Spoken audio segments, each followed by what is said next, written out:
Pisces. Who the fuck are you? Let's see.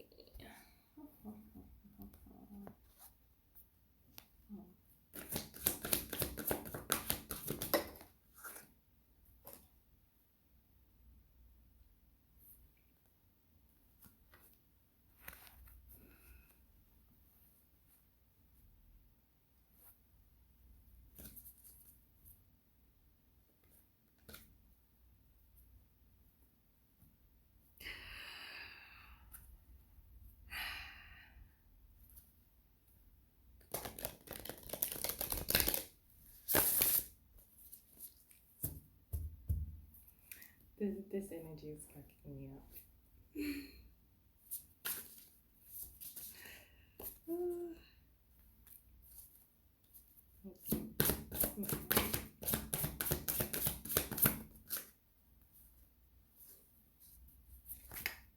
See, why would you do that? Because now I'm like,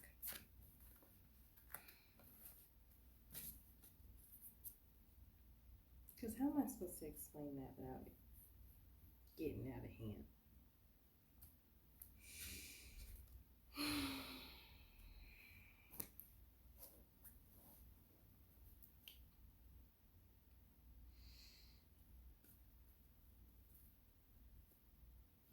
Okay, you are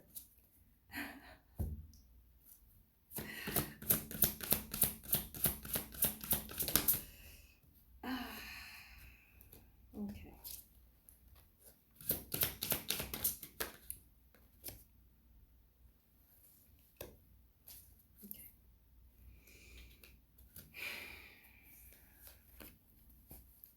Okay, so we have a tete, I think, yeah, and that's worthiness.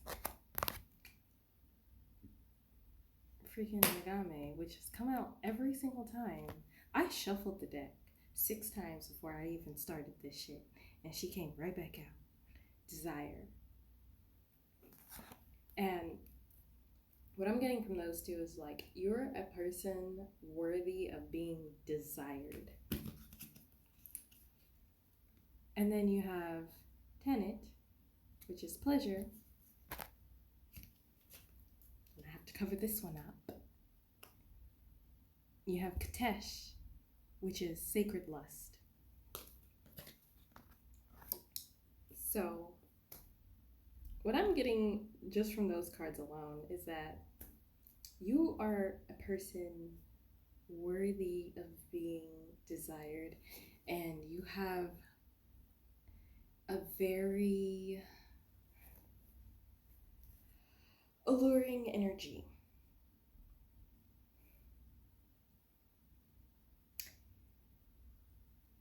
And a very, like, because, you know, a very adventurous, alluring energy. And the ability to use that sacral energy with intention. And it can be very healing for those that you interact with. And like, that's what I'm getting from like the eye of the needle. It's like intentionality. If you actually put your sacral energy to intention, you have a very healing and a very like strong manifestation ability with it. And we have like the wailing tree with reconciliations. Now this card isn't just about like reconnecting with people. This is also about like deciding what to keep and what to like, what bridges to keep and what bridges to let burn. And this could be any way with like ideas, thought forms, people.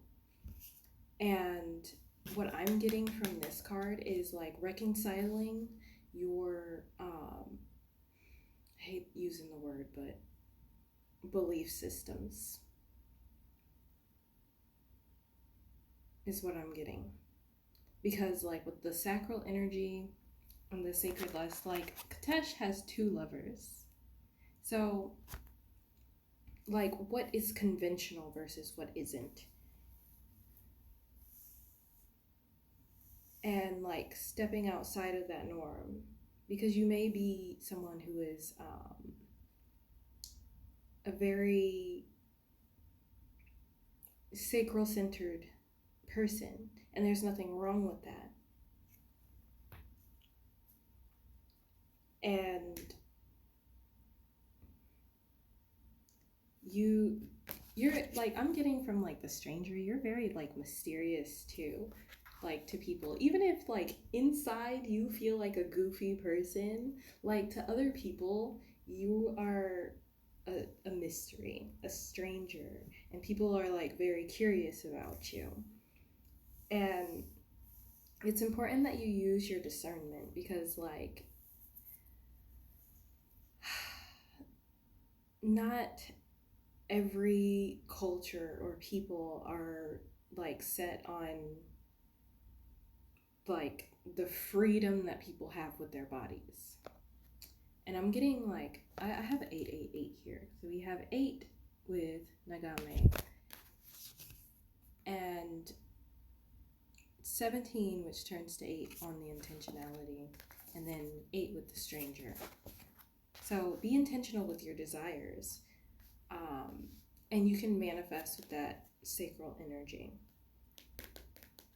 And then we have Bride in a Cage, and this is about like not waiting for a special moment, not waiting for, you know, something big to happen before enjoying where you are now. Because like with the Bride in the Cage, like she's just kind of waiting for her wedding day rather than like paying attention to what's going on in the now. Like, because the wedding day is her big day, but the thing is once that big day is over, then what? Then you know, you start living life again. Like the party's over. If you're like waiting for the build up until the party, once you like get the party and you have the party, and then, you know, like sometimes that time goes by fast. And like with fragmentation, I'm getting like, again, like that sacral energy is very healing. Like it has the ability to bring some pieces together. But like be careful, because like you're not meant to necessarily use that energy to help others atone for the bullshit that they did. Yeah. Be mindful, because some people are parasites and they will try to manipulate you to use your manifesting sacral energy because it's so strong and it's like a beacon. It's very alluring. And they might try to manipulate you into healing them, but that's not what that's for. It's up to you. It's your, like, you use your own discernment.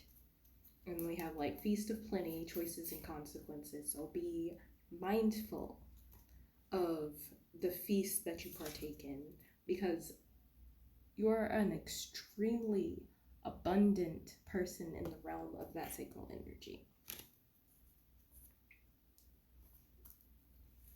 And then like we have Revenge in reverse. So, and that's also what I'm picking up with that one too, is that like this is like healing energy. Like you could turn an enemy into a friend. Now be very mindful. At the bottom of the card of the deck here, we have Long Bubby Susie, which she has the power to poison as well as nurture. So that same energy that is this huge creation manifesting force also has the power to destroy. So be very careful how you use it. And we have alchemy here. So yeah, you have the power to use that energy to also alchemize anything that was sent to create a demise for you, turning their revenge into complete nothingness, turning all of your enemy's bullshit into nothing. Anyway, I hope that helped.